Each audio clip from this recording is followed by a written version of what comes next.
Olá, estamos aqui para estudar a Palavra de Deus e essa lição polêmica, a lição número 8. Quem é o homem de Romanos 7? Nós estamos aqui com o irmão Ricardo, com a irmã Patrícia, irmão Alexandre e eu, irmão Protágoras. Gostaria de convidar vocês, meus irmãos, a se ajoelhar diante do Criador, pedir direção de Deus para entendermos o que Ele tem a nos dizer. Pai soberano que habita nos céus, na Tua santa presença nós rogamos o entendimento celestial do Teu Santo Espírito. Amém. Para que haja entendimento, meu Deus, desse assunto tão crucial que nós vamos estudar aqui nessa escola sabatina, o homem de Romanos 7.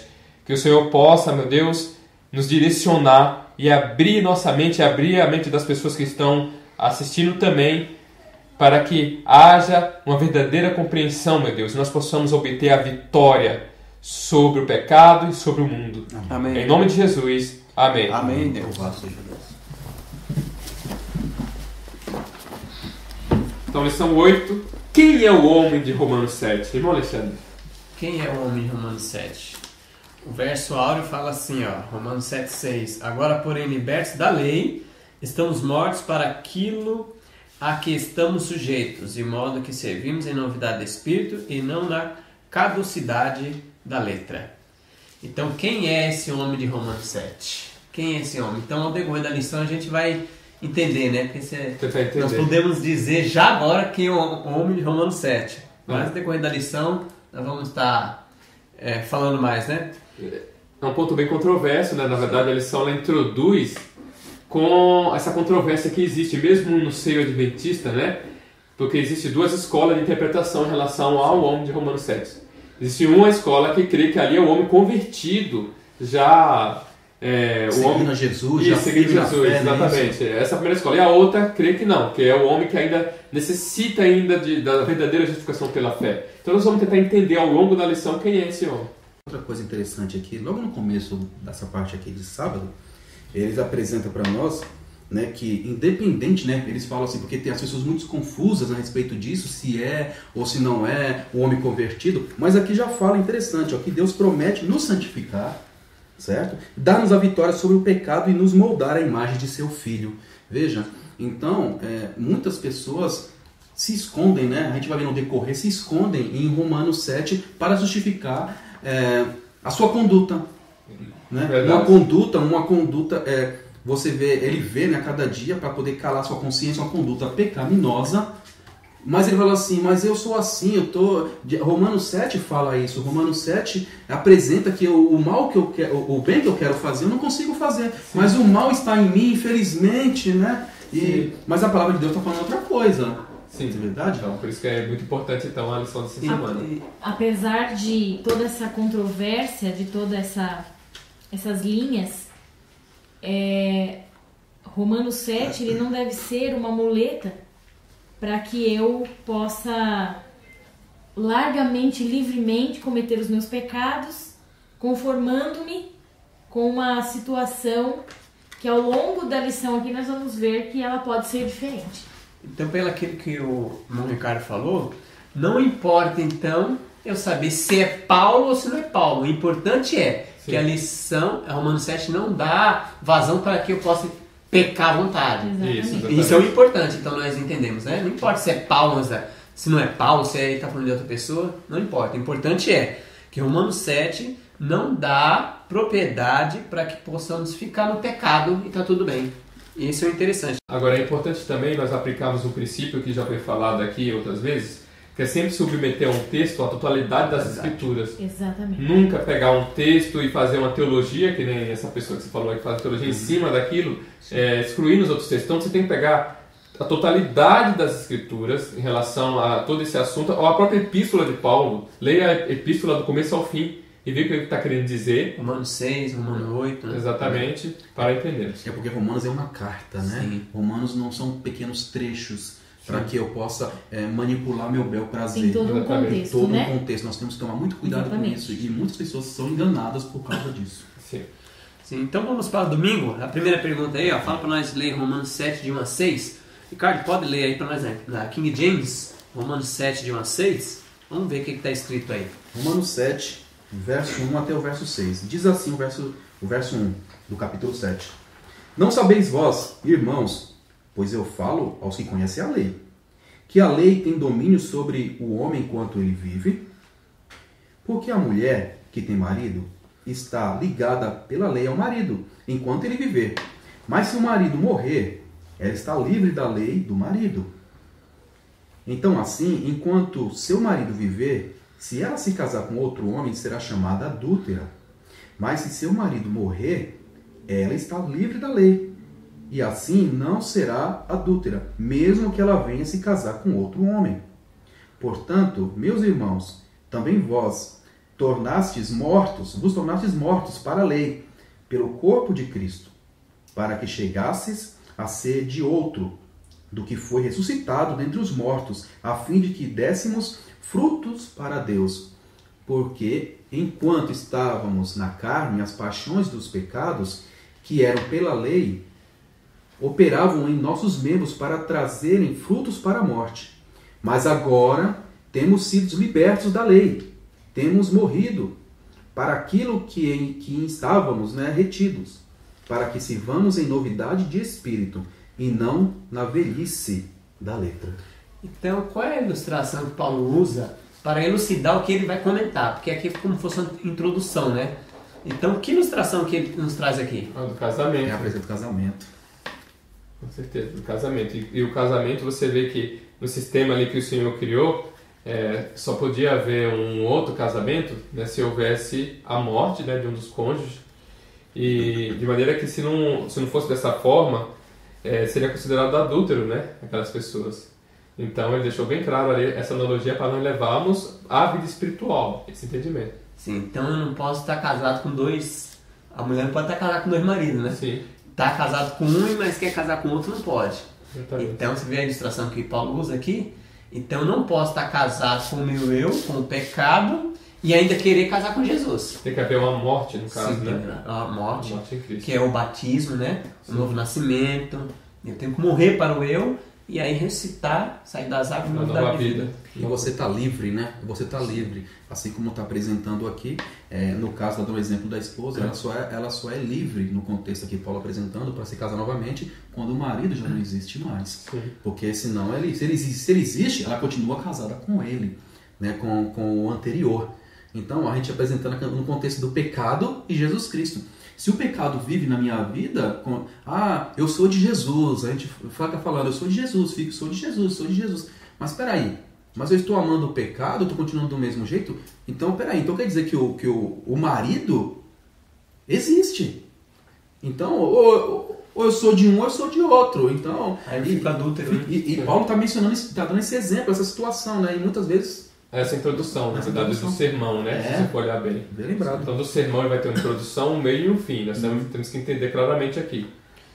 Aí fala aqui para nós ler Romanos 7, o 4 a 5 de novo. O 4 e o 5, Ricardo. Vamos lá. Verso 4, verso 5. Diz verso 4. Portanto, meus irmãos, também vos tornastes mortos para a lei pelo corpo de Cristo, para que chegasses a ser de outro, do que foi ressuscitado dentre os mortos, a fim de que dessemos fruto para Deus. Porque, enquanto estávamos na carne, as paixões dos pecados, que eram pela lei, operavam em nossos membros para trazerem fruto para a morte. Nesses dois versos aí, Paulo aplicou isso aí em quê? Como foi a aplicação de Paulo? Eu gostei do texto, o 5, ó como é que é interessante. Porque quando vivíamos, passado, segundo a carne, as paixões pecaminosas, postas em realce, pela lei, operavam em nossos membros, a fim de frutificarmos para a morte. Então, Paulo está falando aqui, quando vivíamos segundo a carne. Sim. Quando vivíamos. Mas aqui Paulo está falando para os romanos, a igreja de romanos, pessoas que ele cria que pessoas convertidas, né? Pessoas que estavam em novidade de vida. Quando vivíamos nas paixões, isso dava fruto para quê? Para a morte. Sim. Há uma passagem muito interessante e ela diz respeito muito a nós. É um exemplo para nós aprendermos do passado. das lições do passado e encontra-se em Mensagens Escolhidas no volume 1, na página 229 e 230, que diz: os que professam apegar-se a Cristo, polarizando nele as suas esperanças, ao mesmo tempo que desprezam a lei moral e as profecias, não estão em posição mais segura do que os judeus descrentes.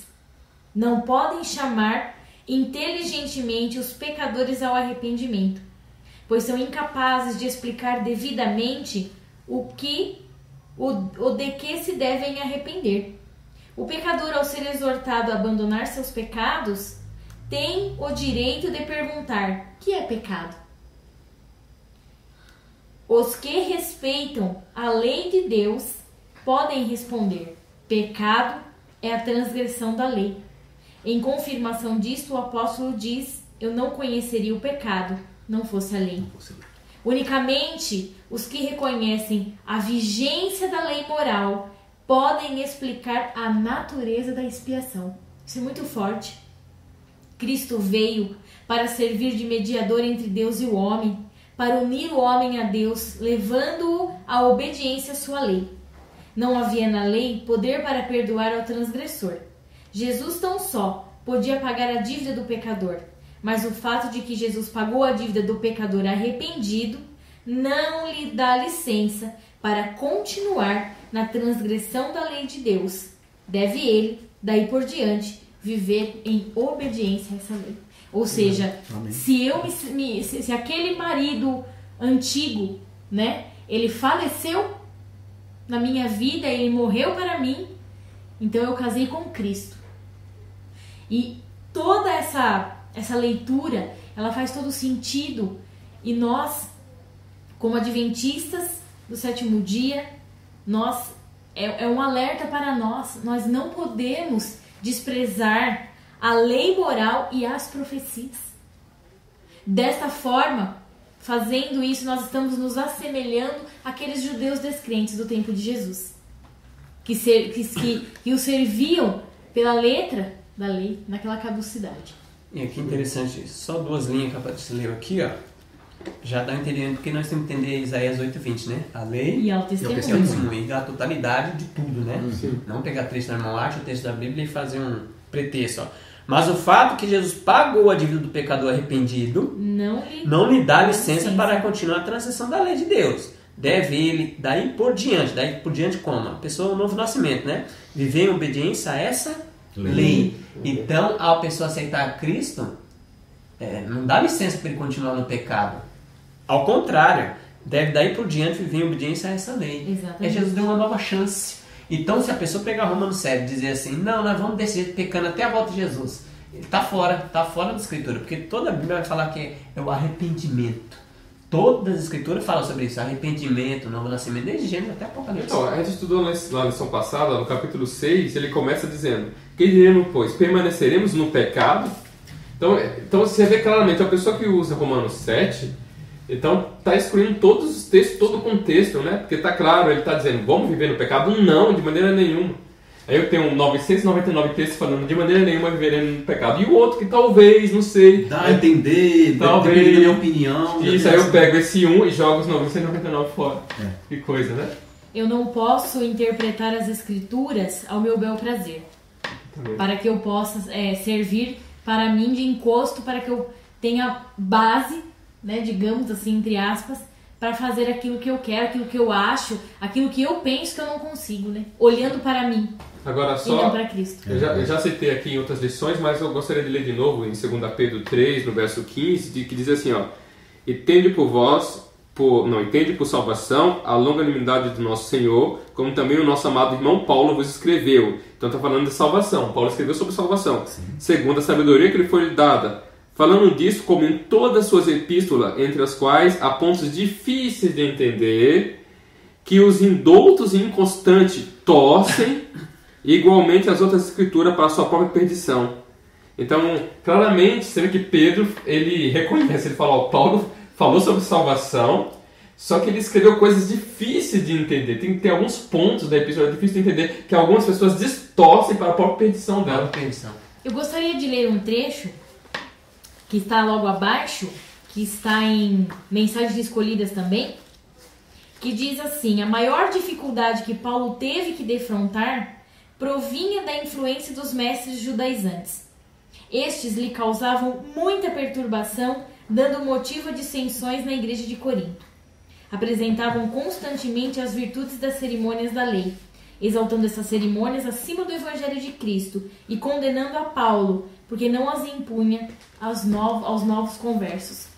E aí eu quero fazer uma pergunta, talvez seja uma pergunta perturbadora: como nós podemos encarar a realidade que Paulo enfrentou nesse momento, trazendo para os dias de hoje? Eu acredito que Paulo enfrentou uma realidade em relação às tradições. Quando fala dos mestres judaizantes, está se referindo à tradição. Então você tem uma síntese do Senhor, que na época era o Velho Testamento, e você tem a tradição, que muitas vezes é muito forte, e muitas das vezes as pessoas elas ficam muito apegadas. E no contexto da igreja do primeiro século, você não seguir aquela tradição, você era mal visto socialmente falando. Então a mesma coisa é hoje. Hoje, se muitas das vezes se existe uma tradição na igreja que não tem respaldo nenhum na Bíblia, na Escritura e Profecia, e a gente não seguimos, nós somos às vezes mal vistos na igreja. E às vezes muito de nós quer condescender com tradições ou com mestres judaizantes da nossa época para não ser mal visto simplesmente por isso. Não é porque realmente querer. Muitos queriam se judaizar, se circuncidar, simplesmente porque eles não queriam ser excluídos da sociedade judaica que eles estavam, no contexto judaico que eles estavam. Sim. Eles tinham muito, assim, para pensar no contexto deles, eles acreditavam que perderiam algo, que perderiam coisas, né? Amizades. Quantas vezes a gente pode ver pessoas no nosso contexto hoje não, poxa vida, quer dizer, então pode ser que se eu agir diferente, ou não de acordo com o que for apresentado para mim, mesmo que não esteja amparado pelas escrituras sagradas, se eu bater de frente, as pessoas vão me ver mal, vão me taxar como uma pessoa ruim, como uma pessoa que quer o mal dos irmãos, como uma pessoa que quer o mal da igreja. E a realidade não é essa. A realidade é que você está querendo somente seguir o assim diz o Senhor. Exatamente. E como você deu exemplo, e muitas dessas pessoas, eu acredito que são pessoas assim que são simples. Pessoas simples ainda na fé. Porque se começa a estudar mesmo, vão perceber o que Deus espera delas, né? Deus espera delas pessoas fortes, homens e mulheres fortes, né? Firmes na palavra. Ou seja, assim como Paulo mencionou para o próprio Timóteo, né? Um jovem, um menino na época, orientou a ele que ele estudasse a palavra de Deus, que se fortalecesse e que ele não fosse um homem que não tivesse que se vergonhar, que manejasse bem a palavra da verdade. Então, e isso não está acontecendo nos nossos dias. Muitas pessoas hoje estão deixando de lado esse conselho muito importante de Paulo para Timóteo. Então precisamos então tomar cuidado com as concessões. Sim, exatamente. Aqui tem um trecho, mensagem para o volume 3, página 179. A Morte vai falar que na época dela já tinha pessoas que davam desculpas, né? Ó. Agora o que desejamos apresentar é: como deveis avançar na vida divina? Ouvimos muitas desculpas. Não posso ver de acordo com isto ou com aquilo. Aí ela faz uma pergunta aqui: que quereis dizer com isto ou aquilo? Quereis dizer que foi efetuado sacrifício imperfeito para a raça caída no Calvário e que não nos é concedido suficiente graça e poder para que possamos deixar dos nossos próprios defeitos e tendências naturais? Que não nos foi dado um Salvador perfeito? Ela faz uma pergunta: será que não foi dado um Salvador perfeito? Ou vocês quereis exprobar a Deus, acusar a Deus, né? Bom, vós dizeis, foi o pecado de Adão, na época dela. Não é o pecado de Adão, por isso que eu estou assim. Ela fala: vós dizeis também, não sou culpado disso e não sou responsável por sua culpa e queda. Há todas as tendências naturais em mim, e não mereço ser censurado se procedo de acordo com essas tendências naturais. Quem merece ser culpado? Ela faz a pergunta: é Deus? Porque aqui, ó, o que as pessoas estão disputando? Foi o pecado de Adão. Eu nasci pecador. Eu sou o homem de Romanos 7. Eu sou o homem de Romanos 7, irmão. Eu sou Paulo. Paulo é o homem de Romanos 7. Então eu sou Paulo. E Paulo foi homem de Deus. Consequentemente, então eu sou homem de Deus. Então estão dando desculpa. Então, mas é interessante que essa desculpa é a mesma desculpa lá de Adão. Lá. A culpa não é minha do pecado. Eu nasci assim. A culpa é de quem? É de Adão. Adão, a culpa é de quem? É de Eva. Eva, a culpa é de quem? Da serpente. E a serpente? É a mesma. Quem criou a serpente? E afinal, então a culpa é de Deus? É de Deus. Sim. Misericórdia, né? Com Então certeza. vamos para segunda. O tema é pecado e a lei. Aí o Ricardo pode ler Romanos 7, 8 a 11 para nós?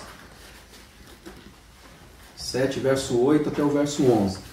O verso 8 diz o seguinte: Mas o pecado, tomando ocasião pelo mandamento, operou em mim todo tipo de concupiscência. Porque sem a lei, o pecado está morto. Pois eu estava vivo sem a lei uma vez.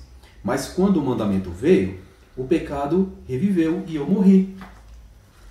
E o mandamento que era ordenado para a vida, eu achei que era para a morte. Porque o pecado, tomando ocasião pelo mandamento, me enganou, e por ele me matou. Então, o que Paulo disse sobre a relação entre lei e pecado aqui? O que dá a entender aqui, só para fazer uma introdução para os irmãos comentar, é que Paulo está falando de uma situação, um exemplo, vamos pegar só um exemplo, falando dele, que antes ele era um fariseu, Sim. ele fazia as coisas achando que era certo, mas fazia errado. Sim. Um exemplo, ele mandava matar os cristãos, perseguia e achando, ele vivia como fosse na letra da lei. Tanto é que ele fala assim, que eu, se fosse pela letra da lei, eu era Irrepreensível, ele Isso. falava, né? Só que ele estava andando na letra. Quando veio a lei no entendimento dele, ele falou, puxa, estou fazendo errado. Quando ele aceitou Jesus. Nossa, eu estava mandando matar os irmãos, perseguindo os irmãos. Então aí ele falou, aí eu morri. Aí viveu o Aí pecado, teve o nome do né? nascimento. Aí teve o nome do nascimento que Paulo teve. Né? Então aí a lei, ela teve aquele papel do espelho, né? Aquela analogia do Sim. espelho, de mostrar a condição da pessoa, né? Em Mensagens Escolhidas, no volume 1, na página 347, nos diz: o pecado não matou a lei, mas esta matou em Paulo a mente carnal. Que resposta! Sim. Muito boa e completa. Ele chama a atenção de seus ouvintes para a lei quebrantada e mostra-lhes em que são culpados. Instrui-os como um mestre escola instrui seus alunos e mostra-lhes o caminho de volta para a fidelidade a Deus. Muitos há que clamam: crede, tão somente crede. Perguntem a eles o que é que devem crer. Deverão crer nas mentiras forjadas por Satanás contra a lei de Deus santa, justa e boa? Deus não usa sua grande e preciosa graça para anular sua lei, mas sim para estabelecê-la, a graça. Vemos aqui o contexto da graça. Para que serve a graça? Qual foi a decisão de Paulo? Diz ele: que diremos, pois? É a lei pecado? De modo nenhum, mas eu não conheci o pecado, se não fosse Se pela não lei. fosse pela lei. Exatamente. Então, se houve a necessidade de Cristo morresse por cada um de nós, isso mostra como a lei é santa, tão santa, que para resgatar o transgressor teve que haver a morte do Filho de Deus. Ou seja, então é algo muito mais profundo do que a gente pode imaginar. Então não é algo que pode assim, vamos abrir aí uma brecha na lei, que muitos advogados fazem com as leis mundanas, né, e vamos deixar eles salvar esses daqui, sem precisar que Cristo, né, morresse. Não, a lei é tão santa que foi necessário alguém tão santo quanto a própria lei para morrer, para que nós possamos ter nova vida em Cristo Jesus. E a mesma lei que foi dada na consciência, eles entendiam lá Adão e Eva, Sim. veio e Deus mostrou depois em pedras, porque o povo tinha esquecido, mas sempre guardavam a lei e sempre outros desobedeciam, né? E é a mesma lei e Deus não muda. Se Deus não muda, se uma pessoa, um exemplo, vamos pegar um exemplo aqui, se uma pessoa foi punida, um adultério lá no Antigo Testamento, no Novo Testamento, a pessoa se estiver em adultério, ela não pode entrar no reino dos céus, porque Deus não muda e não Sim. foi baixada a lei, né? Com certeza. Sim. E principalmente em relação, quando aparece no Velho Testamento, a palavra abominação. Em geral, eu vejo muita coisa que é chamada de abominação no Velho Testamento, hoje os cristãos praticando. Mas o que é abominação, significa, acho que é uma coisa pior de todos os pecados. Né? Existe coisa ali que é pecado, todo pecado é nojento, né, de certa forma, mas existem alguns que Deus chama de abominação. É desprezível para Deus. É algo totalmente... Então, esses de maneira nenhuma, né? De maneira nenhuma. E tem gente que fala que não, esse aqui que é abominação não tem nada a ver, hoje estamos no Novo Testamento, né? enfim, mas eu queria, como que seria se uma dessas pessoas que foi morta, que nem teve uma pessoa que foi morta lá no Antigo Testamento porque estava apanhando lenha no sábado, como que encontrando um cristão hoje, como que seria a conversa, né? Porque a pessoa fala, eu fui morto porque eu apanhei lenha no sábado, e vocês falam que a lei, então quer dizer que foi 2 pesos, 2 medidas, então? Será que Deus naquela época tinha um modo de agir com o povo, e hoje, olha só, levando em consideração, Protágoras, que o povo israelita, quando eles saíram do Egito, eles eram muito ignorantes. Sim. Né? Eles tinham que aprender várias coisas, que se nós pegarmos Levíticos, né, o livro da lei, o livro da lei todo, no geral, né? A gente trabalha um pouco em Levítico, você pode ver que Deus vai orientando a respeito de comidas, Deus vai orientando a respeito até de higiene pessoal. Coisas muito básicas. Coisas básicas, né? Que a pessoa tem que saber. Desde criança os pais já ensinam para os seus filhos. E aí, E interessante que Deus, o homem que transgrediu o sábado do Senhor, carregando lenha naquele dia. Sim. E foi apedrejado. Nós sabemos disso. E vários outros aconteceu, várias coisas também. E hoje nós que temos o testemunho deles, não só os testemunhos depois dos profetas que vieram depois dele, tivemos testemunho do próprio Filho de Deus, Jesus, vindo aqui mostrando o caminho para nós. Qual é a desculpa que eu tenho hoje? Eu vou falar que Deus é amor demais, que não, Deus é amor demais para me condenar, para cobrar de mim alguma coisa. Eu vou falar uma coisa dessa? Eu posso até falar, mas nós sabemos que diante de Deus, quanto mais você sabe, mais você será cobrado. Não é verdade? Então nós adventistas do sétimo dia, né? Nós temos mais nos que eles, né? A irmã até fala que nós somos piores que Israel. Piores. Tem no livro Testemunho para a Igreja, se eu não me engano, no capítulo 23, ele fala lá da visão dos 2 caminhos, né? Que o anjo fala que sua profissão, eu até esqueci o termo, mas vou parafrasear, é uma desgraça, né? Porque você diz uma coisa, não, eu sou adventista do sétimo dia, eu sou. Mas a vida é o contrário, totalmente contrário, né? E aí que o vestuário e o linguajar são como o mundo, né? Sim, e outras coisas, vai dizendo que a tal ponto que... E é cômico, ali eu sempre uso o ditado, né? Seria cômico se não fosse trágico. Mortos para o mundo, tá escrito bem assim mortos para o mundo. Tá escrito mortos para o mundo, verdade. Mas era tão igual com o mundo. Mas era tão igual que o mundo não conseguia ver a diferença. Tanto que o mundo fala, mas eles são tão parecidos com nós no vestuário.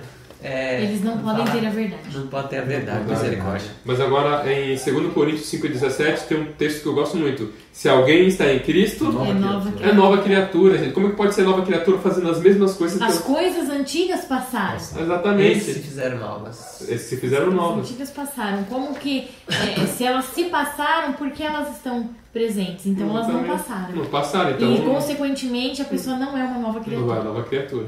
Ou seja, não morreu, né? Não morreu eu, não morreu para o eu. E aí, terça-feira, tem um texto, a lei é santa. Romanos 7,12. Romanos 7,12. Romanos 7,12, ó. Portanto, a lei é santa e o mandamento santo, justo e bom. Então, como entendemos esse texto no contexto que Paulo está discutindo? Então, aqui cai por terra a ideia que muitos usam contra os adventistas de que, então tá vendo, nós não estamos mais casados com a lei, agora é com Cristo. Aqui ele está dizendo claramente que a lei é santa, um mandamento justo e bom, então não tem desculpa aqui. Desculpa seria se eu lesse... irmãos, é o que eu vou falar aqui. Imagine se você entra na igreja e você ouve o sermão é de 40 minutos e você ouve 20 minutos do sermão. E você sai falando um monte de coisa. Será que esse julgamento seu é bom? Eu já tive momentos de ouvir um sermão no começo e achar que a pessoa ia falar uma coisa e ia lá direcionar para o outro lado. Mas porque eu ouvi até o fim. Se eu tivesse saído naquele ponto, eu falei, essa pessoa vai falando disso. Por quê? Aí eu estaria o quê? Totalmente injusto, porque eu não ouvi o sermão até o fim. Então a mesma coisa é o sermão que ele está dando aqui do Romanos 7. Eu não posso usar o livro de Romanos 7 como muitos usam, né? Para dizer então que a lei foi abolida, que nós não estamos mais casados com a lei, estamos agora com Cristo. Então claramente no verso 12, o momento do sermão, ele está chegando ali no meio do sermão, para dizer que o mandamento é santo, justo e bom. Então o problema não é o mandamento, o problema está o quê?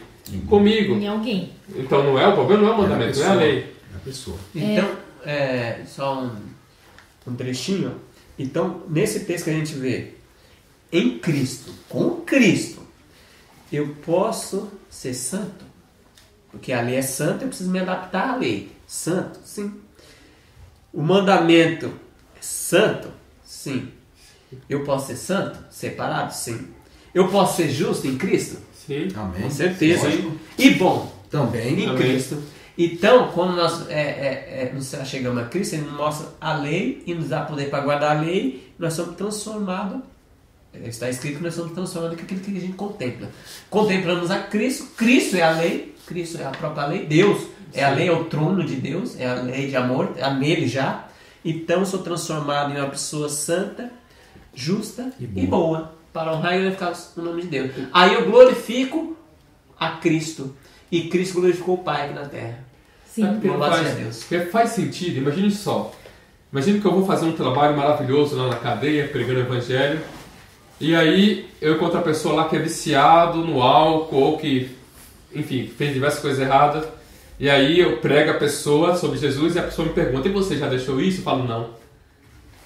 O que ela vai falar pra mim? Ó, eu vou pegar para um alcoólatra que está na calçada sobre Jesus, sobre libertação, e eu mesmo ainda bebo álcool. Então, irmãos, não faz sentido dizer, né, no contexto que a gente está estudando aqui em Romanos 7, que aquele homem que faz o errado é um homem convertido. Não faz sentido. Não faz sentido. E outra coisa, que testemunho hipócrita seria esse? Ainda não somos sal da terra nem luz no mundo, né? E se nós ainda estamos cometendo certas coisas, é porque ainda nós não fomos convertidos naquele ponto. Exatamente.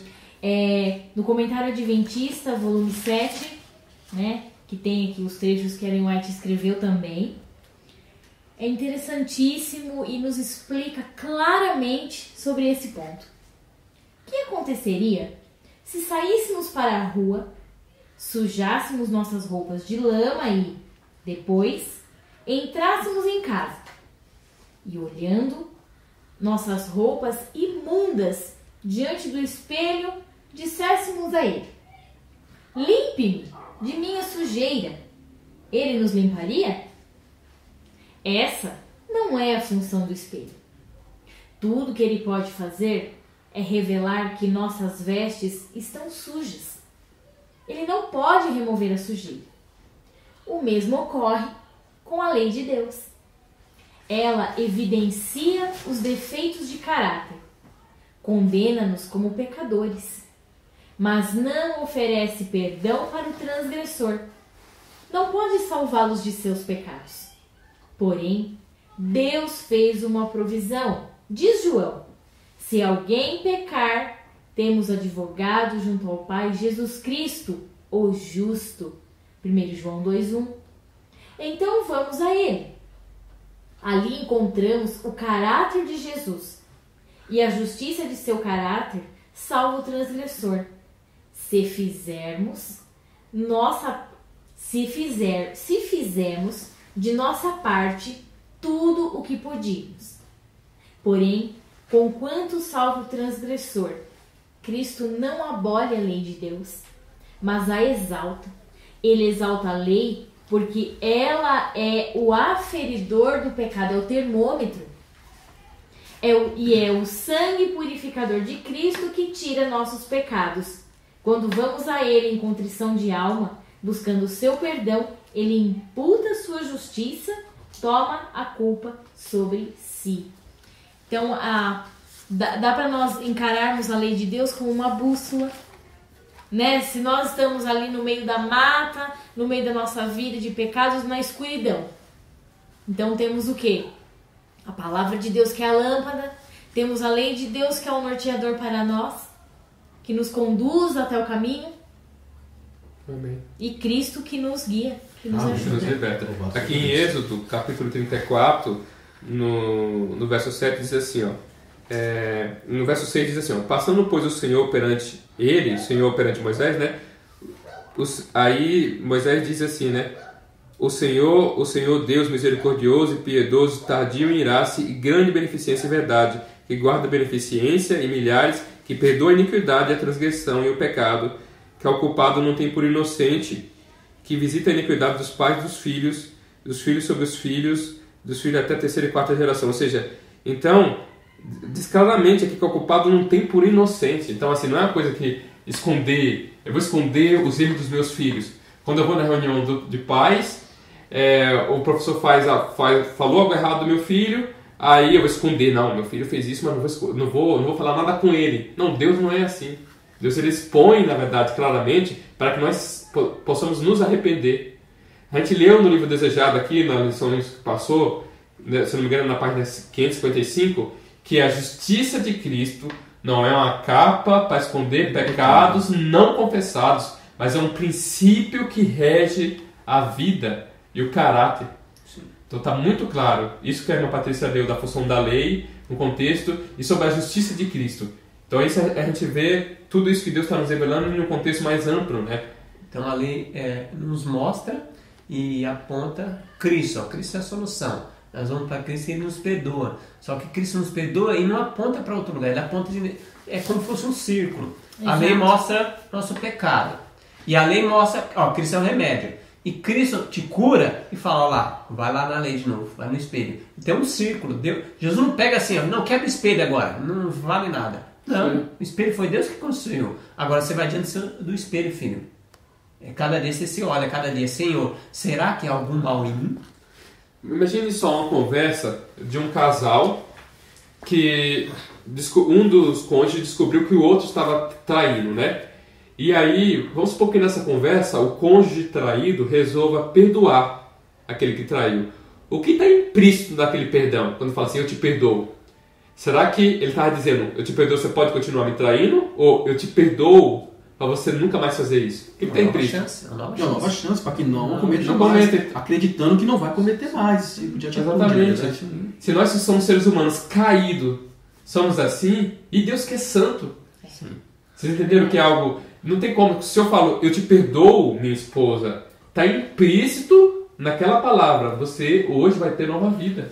A lei é tão santa que foi uma coisinha, uma desobediênciazinha, Adão e Eva foram expostos. Uma mentira. Teve um casal no Novo Testamento que foram mortos. Isso no Novo Testamento. Exatamente. Safira e Ananias, né? Sim. Uma mentira. Ali eles não mataram ninguém. Uma mentiu. Disseram que ia dar um valor e não deu. Morreram. Então o Novo Testamento e o Antigo Testamento diz para nós que o pecado é abominável. É terrível para Deus. E nós não somos destruídos porque ainda Cristo nos intercede por nós. Então aqueles que não confessaram seus pecados, deixarem, Provérbios 28:13, quando Cristo parar de interceder no céu, o que as pessoas vão dizer? Vão dizer assim, quando Cristo vier, caiam sobre nós as rochas para nós esconder da face do Cordeiro. Agora aqueles que foram libertos, pediram perdão, vão dizer, eis o nosso Deus a quem aguardávamos. Então duas classes só vai ter na volta de Jesus. Exatamente. Você falou, eu lembrei da experiência de Moisés, grande homem de Deus, que eu acabei de ler aqui que ele viu Deus, ele viu a glória de Deus, o rosto dele brilhou. Gente, e você sabe que poucos homens na terra teve essa oportunidade de... Imagina o rosto da pessoa brilhar com a glória de Deus. Mas olha só, o que aconteceu com ele? Ele cometeu o pecado? Nós lembramos que ele cometeu um pecado, né? E por causa disso, Deus não deixou ele entrar na terra, era o sonho dele.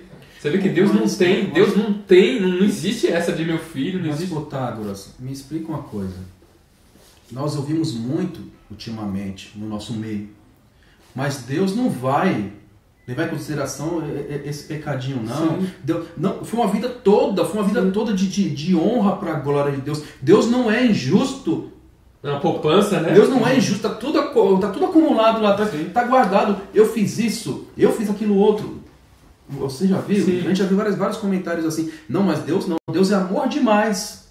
Deus é amor demais para poder me condenar por esse ato. Você deu o exemplo agora de Moisés, lembra essa situação. E olha o que Moisés fez para a honra e glória de Deus. E o pecado dele não parece ter sido algo tão assombroso, né? Sim, algo assim. Então a gente vê que nós estamos fora. Quando a gente fala que a gente está fora, assim, muitas das vezes, realmente nós somos Laodiceia mesmo. Porque quando nós pegamos, tem um livro, Os Mártires, né? É o livro dos Mártires, que mostra os cristãos dos primeiros 3 séculos, e tem um livro, e outros livros também que falam dos martírios. Eles morriam porque eles simplesmente não queriam dar só uma ajoelhada diante da imagem, só uma. Então, alguns cristãos, no final do século IV, muitos deles se ajoelhavam diante de imagens só para não morrer. Agora, a grande maioria que foi mártir era simples. O imperador não é que o imperador queria que eles deixassem de ser cristão. Não. É só um sacrifício para o imperador. Só um dia. Você vai lá, sacrifica. Ponto. Não precisa. Mostrar a superioridade dele. Isso. Não precisa. Atualmente você está adorando a Cristo. É só um ato externo. Olha só o argumento que usaram. É só um ato externo que você vai lá, sacrifica, mas no teu coração você vai seguir a Cristo. Mesmo assim, eles não transigiam e eles eram levados à morte. Preferiam morrer do que pecar. E nós hoje, que lição? Será que nós teríamos prazer de comer da árvore da vida diante de pessoas dessas? Será que não ia ser um tormento lá no céu de eu comer o fruto da árvore da vida do lado de uma pessoa dessa? Vai responder a pergunta lá do Ricardo, da poupança, Ezequiel 18:24. Mas desviando-se o justo da sua justiça, cometendo iniquidade, pecado, fazendo segundo todas as abominações que faz o perverso, acaso viverá? É uma pergunta. De todos os atos de justiça, pode ter 30, 40 na igreja, que tiver praticado, não será feito memória na sua transgressão, ou seja, naquele pecado com que transgrediu, e no seu pecado que cometeu, nele morrerá. Então, para Deus, a pessoa morrer num pecado pode estar justo, santo, mas umzinho nele vai morrer. Então vai ressuscitar aquele pecado fora da cidade. Sim. Fora. Exatamente, não vai por causa que a salvação não é por obras. A gente tem estudado que a salvação não é por obras, irmão. Sim. Se fosse por obras, aí ia valer isso daí. Mas Jesus completava, como a gente ouve muitas vezes por aí. Mas não é por obras? Não é por obras. Então é pela fé. Então essa fé que me garante. Se eu não provei dessa justiça, então se eu estou com pecado, eu não provei dessa justiça. Sim. Então tá muito claro, tá muito lógico, entendeu? E o Desejado de Todas as Nações menciona isso, fala que essa ideia de obras, de justificação pelas obras é das religiões pagãs. E o povo israelita, né, aplicaram em sua vida no decorrer da sua história, né, os judeus. E muitas vezes nós estamos colocando em prática esse tipo de comportamento, né, de justificação pelas obras, uma prática totalmente pagã. Ou seja, uma barganha que eu faço com Deus. Olha, Senhor, eu fiz isso, né? Mas eu cheguei quase lá, agora o resto é com o Senhor. Eu fiz o meu melhor. Mas aquele que é justificado pela fé sabe que não fez o seu melhor. Aquele que é justificado pela fé sabe que Cristo fez nele 100%. Tudo o que tinha que ser feito. Amém. Essa é a realidade, né? Não é o meu melhor. O meu melhor eu faço, Protágoras, quando eu estou preocupado com as minhas obras, com as minhas forças. Agora, quando Cristo faz em mim, ele fez completamente, porque Cristo é todo poderoso, ele faz por completo. Cristo em mim, Cristo por mim, né? Amém. 5, a pergunta 5, ó. Fala para nós ler Romanos 7,13. Vamos lá, Romanos 7,13 diz assim: então, o que me é bom tornou-se em morte? De forma alguma, mas o pecado, para que se mostrasse pecado, operou a morte em mim, pelo que é bom, a fim de que pelo mandamento o pecado se mostrasse excessivamente pecaminoso. Então, o que Paulo culpou por sua condição de morte e o que ele isentou aí? Ele culpou alguma coisa e isentou algo aí. O pecado, né? Ele culpou o pecado e isentou a lei. Sim. A lei não tinha nada a ver com isso. Tinha nada a ver com isso, né? O problema era o pecado. O pecado que a pessoa escolheu. E o que é pecado? É a transgressão da lei. É contra a lei de Deus, né? Contra a lei. Então é uma escolha, é algo voluntário. Voluntário. E aí a sexta pergunta, de acordo com Romanos 7, 14 e 15. Vamos lá? 14 e 15. Agora? 14 e 15 diz assim: porque nós sabemos que a lei é espiritual, mas eu sou carnal, vendido sob o pecado. Porque o que eu faço, não permito. Mas o que eu quero, isso não faço. Mas o que eu odeio, isso faço. Olha só, o bem que eu quero fazer, não consigo, né? Mas o mal, muitas vezes, eu faço. Né? É o que está apresentando aqui. O contraste aqui é a lei de Deus santa, boa, a lei poderosa, em contraste com o homem carnal. O homem natural não consegue guardar a lei de Deus. Sim. Mas eu gostaria só de deixar bem claro aqui, porque muitos poderiam estar com essa dúvida. Será que esses textos que nós estamos lendo aqui de Paulo dá margem para a compreensão do pecado original de Agostinho? Claro que não. Claro que não. Eu vejo que não, porque existe, irmãos, existem tendências tanto herdadas quanto cultivadas.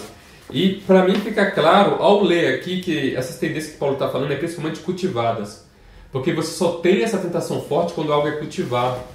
Se eu colocar, vamos supor que seu pai bebia, seu avô bebia, mas você nunca bebeu, e eu colocar um copo de pinga na tua frente, isso não vai ser tentação para você, porque você nunca provou. Então o pecado ele tem essa força que está tendo aqui, quando ele é cultivado, a pessoa já provou daquilo. Então, por exemplo, a pessoa não vai ser uma tentação para ela fumar uma droga se ela nunca fumou droga. Então, o pecado, o adultério... É aquilo que ela conhece. Exatamente. Então, você vai ser tentado... tem um prato muito gostoso aqui, um prato lá da Rússia. Você nunca comeu, então para você não vai ser tentação. Não faz diferença nenhuma. Agora, se for um prato que você está acostumado a comer, que sua mãe fazia, que sua tataravó fazia, e você... Vem sabe? sempre as lembranças, Isso, né? aí... O sabor. Aí é outra coisa, momento. isso é algo cultivado, está muito claro que é cultivado. O pecado original, só para vocês entenderem, algumas coisas da doutrina do pecado original, só abrindo um parênteses, eles falam é correta, não é tudo que é errado. Eles começam com premissas corretas, que nós nascemos com tendência herdada, tem algumas coisas corretas, mas tem muita coisa errada no meio. É próprio Satanás misturar coisa certa com coisa errada.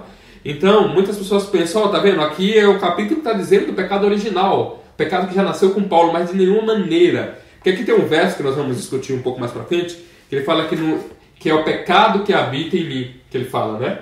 Mas isso, pelo contexto, irmãos, dá para entender que é o pecado cultivado.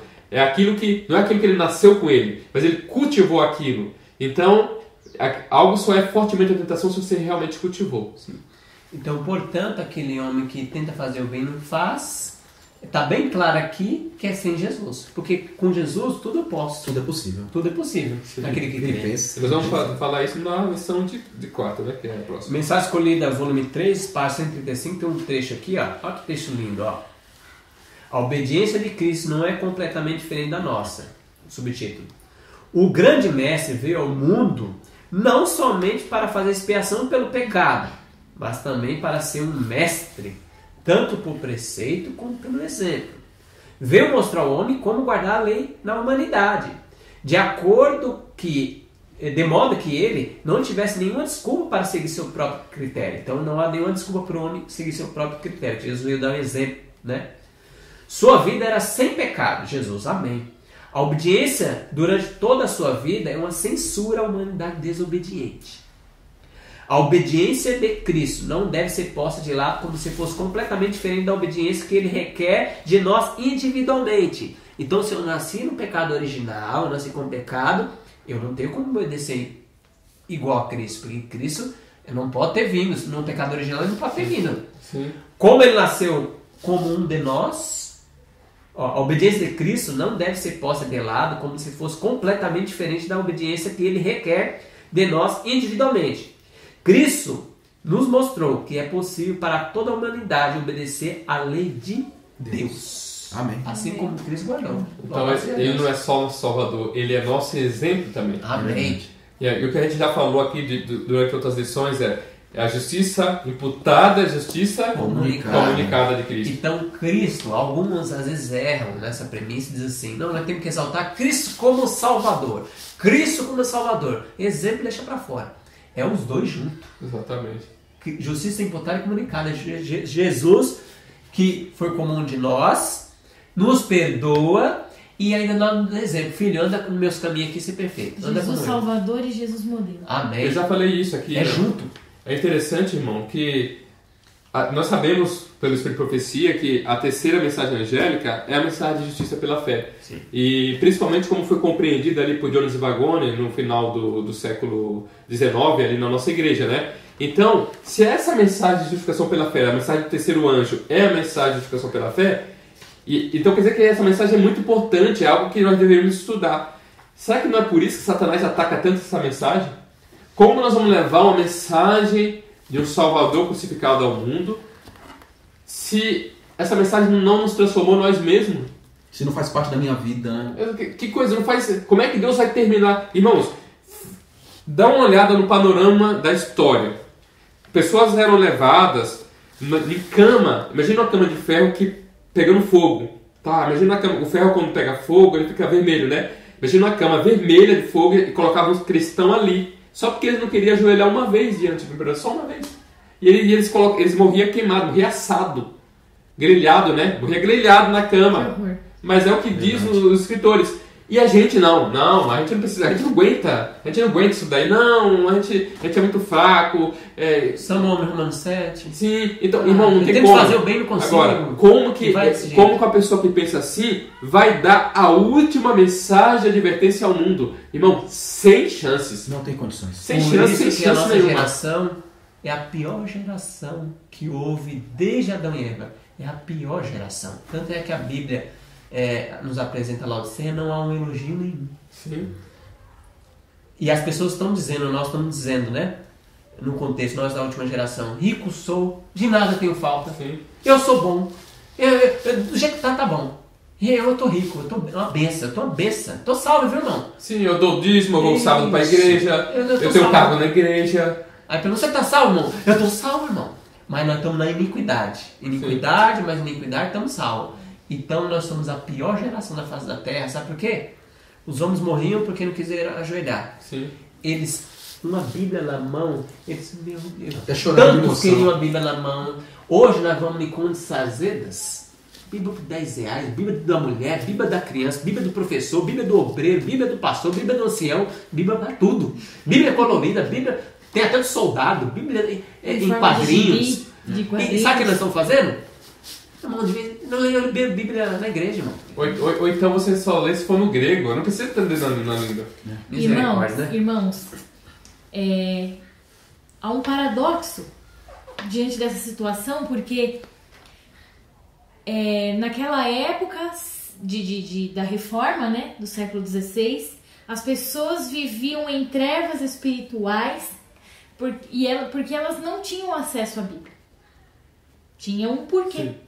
Hoje, as mesmas trevas espirituais permeiam entre nossa geração, mas com a Bíblia ali. Porque nós queremos, com sentimento, nós queremos viver nas trevas. Interessante, irmão, que eu vejo que nós hoje nos tornamos uma geração de crentes incrédulos, sabe? Eu creio em Deus, creio em Jesus, sim, mas não creio no seu poder transformador. Não, ele pode me transformar até certo ponto. Aqui não dá. Ele pode quase tudo. Ele pode quase tudo, não pode tudo, né? Então o que a palavra de Deus menciona a respeito de Cristo, que o próprio Cristo fala a respeito dele mesmo e as testemunhas oculares falam de Cristo. Não, isso aí é invenção, isso aí é loucura, né? Então, às vezes a pessoa nem fala isso, sabe, irmãos? Mas com os seus atos, com o seu comportamento mostra isso, que são crentes incrédulos. Eu creio em Jesus, mas não creio no que ele é capaz de fazer. Quando nós olhamos, eu sempre gosto de olhar o panorama histórico, porque nós vamos ter exemplos. Se eles conseguiram, será que nós não podemos conseguir também? Então, e pior que eles... é a mesma estrutura. O que tinha de melhor? O que ele era melhor que você? Exatamente. Mesma estrutura. Aquele livro lá, um livro que eu indico para todo mundo, o livro 1000 Cairão ao Teu Lado, mostra um exemplo de uma pessoa. Esse filme que está rodando aí de Desmond Doss, né, conta a história de um homem só, que era adventista, tal, que teve aquele testemunho maravilhoso. E todo mundo fica endeusando, assim, olha, tá vendo? Mas uma pessoa só, imagine se fosse várias pessoas dando testemunho, como que nossa igreja não estaria? Um impacto muito grande no mundo. Vários adventistas dando o mesmo testemunho que você está falando aí, ele vai contra a minha pessoa. Por quê? O homem estava numa guerra, guardou o sábado estritamente. Sim. Não quis nem tocar na arma, é ponto de morrer. Gente, só pegou na arma. Traidor, né? Vegetariano numa guerra. Sem comida, que não tem comida em guerra. Vegetariano. Hoje, isso é um testemunho contra mim. Tá pesando a balança contra mim. Hoje, eu pego em arma contra o meu irmão, calunio ele, derrubo todas as formas dele, sem estar na guerra, como ele tá. Uma guerra fria. Eu não vivo a mensagem de saúde e tenho disponível. Então, o testemunho dele, ele guardou o sábado numa guerra e eu aqui transgrido o sábado que eu quero, piso nos mandamentos de Deus, a alimentação minha é toda relaxada. Qual que vai ser a balança de Deus? A deixar de ser relaxado, entra junto com o irmão aqui. Que os anjos vão olhar e sair do mundo? É Ô, louco, injusto. o irmão lá quase morreu na guerra por causa dessas coisas. E esse aí, sambando, e entra também junto? Mas então Deus não é justo. É incoerente isso. Cria dúvida. O povo vai falar, será que Satanás não tinha razão? Aí Será que Satanás não tem razão que Deus é injusto? Cria Será? dúvida. Então não Exatamente. pode ter dúvida, né? Então, esse é um exemplo de pessoas que eram novas criaturas, tanto Desmond Amém. Doss, quanto o homem do livro Mil Cairão ao Teu Lado, que até esqueci o nome dele, mas ele mostra que no meio de uma guerra, não pegou em arma, jogou a arma fora, tinha alimentação diferenciada, Amém. e ao mesmo tempo era uma pessoa que salvou muitos judeus, mesmo sendo um alemão, arriscou na própria vida dele. Ou seja, ali, quantos adventistas não estavam na guerra ali? Quantos adventistas não arrumaram desculpa e não morreram da guerra? Mas você tem uma pessoa que mostra que pelo poder de Deus tudo é possível. Amém. Igual na época lá de Sadraque, Mesaque e Abednego. Quantos judeus não se ajoelharam, né, diante da estátua, mas teve 3 ali que não se Então, ajoelhou. esse exemplo aí, que você mostrou esses exemplos todos, que está na Bíblia, Espírito e Profecia, são sempre poucos, né? Sim, Sempre pouca gente que percentual. honrou a Deus, sempre. Sim, com certeza. Mas é interessante, irmãos, que se Deus foi capaz de fazer com que essas pessoas tivessem essa atitude, será que Ele não nos dá poder Amém. de fazer coisas menores, gente? Pode. O que é menor? Você vencer uma inclinação ou você ser jogado na fogueira? O que você prefere? Você escolhe. Ou joga você na fogueira ou você vence uma inclinação sua. Você vai preferir? Ah, não, eu escolho vencer a inclinação. É muito mais fácil você Mesmo que vencer. seja por medo. Sim, é muito mais fácil vencer uma inclinação do que passar por uma fogueira, gente. Quem já queimou a mão sabe o que é. Mas se Deus dá poder para uma pessoa ir para uma fogueira, como vários foram, será que Ele não dá poder para a gente vencer o fogo das nossas próprias tentações? E aí a pergunta 7, ó, o homem de Romanos 7, quarta-feira, ó, já tem um texto lá. Ora, se faço o que não quero, consinto com a lei é boa. Nesse caso, quem faz isso não sou eu, mas o pecado que habita em mim. Romanos 7, 16, 17. Qual é a luta apresentada nesse contexto? No contexto de todos os romanos. Qual é a luta que está tendo aí? A melhor resposta que eu encontrei está no livro de Gálatas, que é uma epístola que a gente chama que é irmã, né, de Romanos, porque foi escrito com o mesmo contexto. Gálatas capítulo 5, a partir do verso 16. Então, como foi falado aqui, temos que entender o homem de Romanos 7 à luz de toda a Escritura. Não podemos pegar só uma passagem da Escritura, né, e arrumar uma desculpa. Mas se vocês pegarem em Gálatas capítulo 5, verso 16, ele diz: digo, porém, andai em espírito e não cumprirei a concupiscência da carne.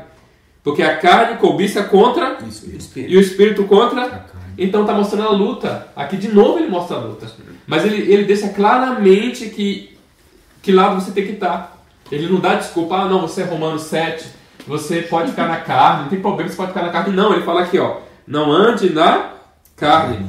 Mas o verso 18 diz: mas se sois guiados pelo Espírito, não está debaixo da lei, porque as obras da carne são manifestas. Quais são? Aí tem a lista de paixões, né? Adultério, fornicação, impureza, tal, até o verso 21. Aí no verso 22 fala dos frutos do Espírito, e no verso 24 dá o que é o checkmate. Contra essas coisas não há lei. Quantas coisas na lei está no verso 23, mas olha no verso 24. E os que são de Cristo crucificaram a carne com suas paixões e concupiscências. Que são de Cristo? Que são de Cristo. Então não tem o que dizer aqui. Então, se eu estou em pecado, em rebelião contra Deus, eu estou sem Cristo. Agora deixa eu fazer uma pergunta para o irmão Alexandre. Irmão Alexandre, será que Jesus tinha pecado? Claro que não. Não tinha. Mas será que Jesus poderia dizer, o verso 20 aqui, ó, ora, se eu faço o que não quero, já não faço eu, mas o pecado que habita em mim. Será que Jesus poderia dizer o que está no verso 19? Porque eu não faço o bem que eu quero, mas o mal que não quero. Será que Jesus poderia dizer isso, na opinião de vocês? Dele mesmo? Será que ele poderia dizer? Você acabou de falar que ele não tinha pecado. Sim. Então ele não poderia dizer isso, certo? Mas olha só o que está em Gálatas 2:20. Gálatas 2:20, olha só. Já estou crucificado com Cristo, e vivo não mais eu, mas Cristo vive em mim. Ah, não vive eu? Então Paulo morreu no Romanos 7, morreu para ele. Então vamos pensar aqui, ó. Se Cristo vive em mim, se Cristo não pode dizer isso aqui, que está no verso 19, porque eu não faço o bem que quero, mas o mal que não quero. Se Cristo não pode dizer isso porque ele nunca pecou, sim. E aqui Paulo diz assim, ó, que eu não vivo mais, mas Cristo vive em mim. Então está muito claro que o que está aqui em Romanos 7 não é um homem convertido. Porque se eu digo que é o homem convertido, então, aí se ele é o homem convertido, então Cristo vive nele. Então Cristo vivendo nele, Cristo faz o mal não querendo fazer o mal. Então Cristo também era assim. Então, está muito claro por esse texto aqui que não tem desculpa. E eu gosto também de ler Romanos 8:1, né? Porque aí é a próxima lição, mas aí Paulo fala: agora, pois, já nenhuma condenação há para o que estão em Cristo Jesus. Separação assim, mas não. Quem são? Que não anda segundo a carne, Romanos 7. Mas segundo o Espírito. Mas eu queria pegar um gancho, eu ia falar disso aqui também. Por quê, irmãos? Olha só. Os capítulos, a divisão por capítulo e versículos foi colocado depois da história, não foi colocado antes. Qual é a primeira palavra que está aí no capítulo 8, verso 1? Qual a primeira palavra? Agora. No seu está agora. Portanto. O que é a palavra portanto? Portanto, vamos entrar na língua portuguesa. É uma conjunção conclusiva. O que é uma conjunção? Conjunção é um termo gramatical que liga duas frases, né? Se eu falo, eu vou amanhã e volto à tarde, tem um e no meio, com a conjunção que ela tá ligando as duas frases. Agora, portanto, é uma conjunção conclusiva. O que está querendo dizer? Está querendo dizer que essa frase que está vindo agora, ela é conclusão da primeira que vem anterior. Então, quando eu falei para vocês do sermão, o sermão não termina no verso 25. É porque na divisão de capítulo colocaram o 8 começando aqui desse verso. Mas era para o Romanos 8.1 ser o verso 26.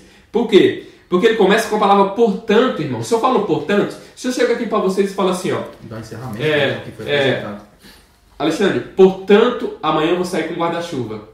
Aí você fala, você está doido? Portanto, por quê? Aí eu falo assim, não, irmão Alexandre, hoje eu vi a previsão do tempo, fiquei sabendo que amanhã vai chover e, portanto, eu vou sair com guarda-chuva. Ou seja, então é uma conjunção que está ligando um termo anterior com depois. Então, essa é a parte gramatical. Então, se ele fala, portanto, então temos que ler o que está aqui em cima. Vamos ler, então, o verso 25 e o verso 1 juntos. Olha só, eu estou com a Almeida Fiel. Dou graças a Deus por Jesus Cristo, nosso Senhor, assim que eu mesmo, com entendimento, sirvo a lei de Deus, mas com a carne, a lei do pecado. Portanto, agora nenhuma condenação há para os que estão em Cristo Jesus, que não anda segundo a carne, mas segundo o Espírito. Então ele está querendo dizer o seguinte, que existem duas leis. A lei do Espírito e a lei do pecado na carne dele. Mas ele prefere seguir a lei do Espírito, porque aqui diz, agora nenhuma condenação há para os que estão em Cristo Jesus, mas que não anda segundo a carne, segundo essa lei do Espírito. Então não há nenhuma condenação para aqueles que não andam segundo a carne, que não andam. Aí não há condenação. Exatamente. Então, nesse texto, então há condenação para aqueles que andam segundo a carne. Então, quer dizer que a conclusão do Romanos 7, meus irmãos que estão em casa e vocês que estão aqui, a conclusão é o 8, apesar de ter essa divisão. Eu, meditando nessa lição, quando eu estava estudando, eu cheguei à conclusão de que a maior parte das divergências que existe sobre o Romano 7 é porque separa o Romano 7 do Romano 8. O Romano 8 é a conclusão. Como eu dei um exemplo, por exemplo, do sermão. Eu saí no meio do sermão e estou falando que a pessoa disse isso, mas eu não continuei ouvindo o que ela queria dizer. Mas aí, no fim, ela vai continuando dizendo. E você vê que Paulo praticamente repete a experiência de Romanos 7 aqui no 8. Nós sabemos que nós vamos estudar isso na próxima lição, mas olha só. Aí ele vai dizendo, verso 2. Porque a lei do Espírito da vida em Cristo Jesus me livrou da lei do pecado e da morte. Onde ele usou essa expressão? Lei do pecado e da morte. No verso 25. Então quer dizer que era a conclusão do sermão. Olha, tinha uma lei que estava me levando para a morte. Tinha um pecado cultivado que estava me levando para a morte. Mas Cristo me livrou. Como que ele fez isso? Como que Cristo fez isso? Aí vem o verso 3. Porquanto que era impossível a lei, visto como estava enferma pela carne, Deus enviando seu Filho em semelhança de carne pecaminosa, pelo pecado, condenou o pecado na carne, para que a justiça da lei se cumprisse em nós. Ou seja, então, como é que foi possível a libertação do homem de Romanos 7 aqui? Deus mandou Cristo em semelhança de carne de pecado, ele venceu com a carne pecaminosa, e por esse motivo o verso 4 diz, para que a justiça da lei se cumprisse em nós, ou seja, para que eu não mais andasse no pecado. Que a justiça em nós, mas tem outro trechinho, ó, mesmo assim, não andamos segundo a carne, mas segundo o Espírito. E aí vai dizendo, então, irmãos, a conclusão do Romanos 7, a conclusão do sermão que ele estava dando é o 8. Não era para ver essa separação. Até nós vamos estudar o 8 na próxima lição, mas era para estar estudando junto aqui, que é a conclusão do sermão. E a oitava pergunta aqui diz aqui, ó. Fala para nós ler Romanos 7, 18 a 20, Ricardo, por favor. Verso 18 até o verso 20 diz assim: Porque eu sei que em mim, isto é, na minha carne, não habita coisas boas, pois o querer está presente em mim, mas o executar do bem eu não encontro.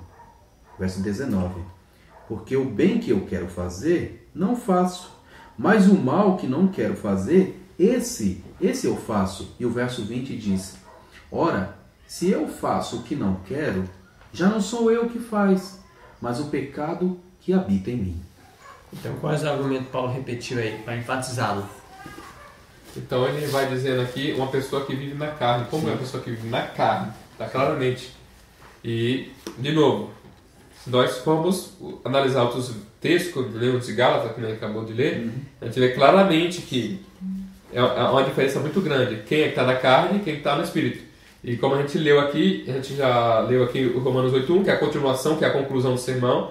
Então, ele vai descrevendo, ele está dando aqui um diagnóstico de como que é o homem sem Deus, como que é o homem que não provou da justificação pela fé. Aqui está muito claro, porque ele faz o bem, não está em mim e tal, mas ele mesmo deixa bem claro que não há nenhuma condenação para os que estão em Cristo Jesus, que não andam segundo a carne, mas segundo o Espírito. Só gostaria de fazer uma observação, antes que nós esqueçamos.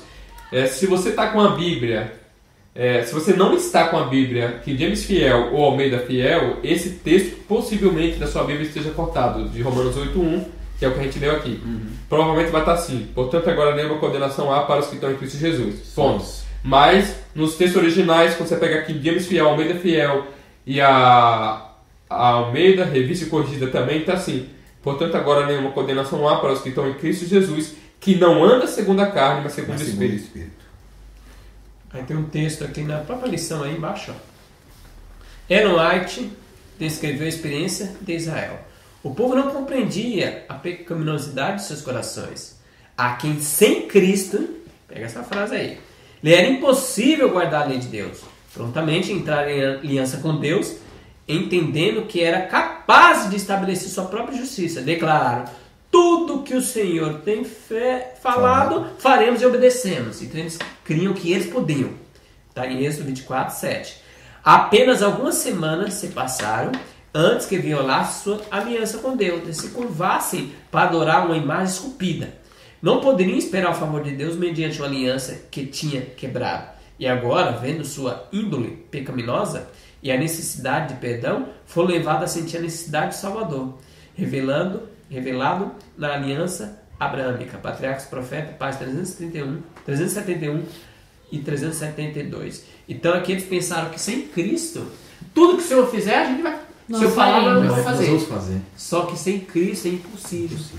É impossível. O homem, Romanos 7, estava sem Cristo, tentando lutar por si mesmo. Sim. Eu tento fazer uma coisa e não consigo. Eu tento ser bom e não consigo. Sem Cristo não tem jeito. Um erro que a gente comete, muitos irmãos, às vezes sinceros, erram porque às vezes são papagaios de pirata, ouve alguém falar e aí ficam falando. Tem gente que guarda a lei de Deus, mas não ama. Os fariseus guardavam a lei de Deus, mas não amavam. Isso é um farisaísmo terrível. Isso é uma tradição. Onde que está isso escrito? Uma pessoa que guarda todos os 10 mandamentos e não ama. Onde é que está escrito isso? É impossível. Sem Cristo é impossível guardar a lei de Deus. Impossível. Agora, olha impossível. Agora, o mesmo Paulo que escreveu isso daí, de Romanos 7, escreveu 1 Coríntios 10. Olha só o que Paulo disse. Ora, irmãos, não quero que ignoreis que nossos pais estiveram todos debaixo da nuvem e todos passaram pelo mar. Todos foram batizados em Moisés na nuvem e no mar. Todos comeram de uma mesma comida espiritual e beberam todos de uma mesma bebida espiritual, porque bebiam da pedra espiritual que seguia. A pedra era Cristo. É interessante que ele usa que eles também eram justificados pela fé, lá, que era Cristo, né? Mas Deus não se agradou da maior parte deles, por isso foram prostrados no deserto. Olha, Deus não se agradou. Por que não? Essas coisas foram nos feitas em figura para que não cobicemos as coisas más como eles cobiçaram. Olha. Então quer dizer que isso aconteceu lá, eles não tinham nenhum exemplo anterior para dizer, ó, vamos seguir esse exemplo, não vamos tentar a Deus. Eles não tinham. Agora nós temos os exemplos deles, né? E aqui fala que tudo isso aconteceu para que a gente não cobicemos as coisas que ele cobiçou. Aí no verso 7, não vos façais coisas idólatras, como alguns deles, conforme está escrito, o povo assentou-se a comer e a beber, levantou-se para folgar. E não forniquemos, como alguns deles fornicaram. Então Paulo vai direto ao ponto, ele diz quais pecados que hoje a nossa geração faz, né, que são os mesmos que eles praticaram. Os mesmos pecados que impediu Israel de Deus lá entrar em Canaã, são os mesmos que impede hoje. Olha o que está dizendo. E não forniquemos, como alguns deles fornicaram e caíram no dia 23.000. E não tentemos a Cristo, como alguns deles também tentaram e pereceram pelas serpentes. Então eles tentavam a Cristo também. Verso 10. E não murmureis, como também alguns deles murmuraram e pereceram pelo destruidor.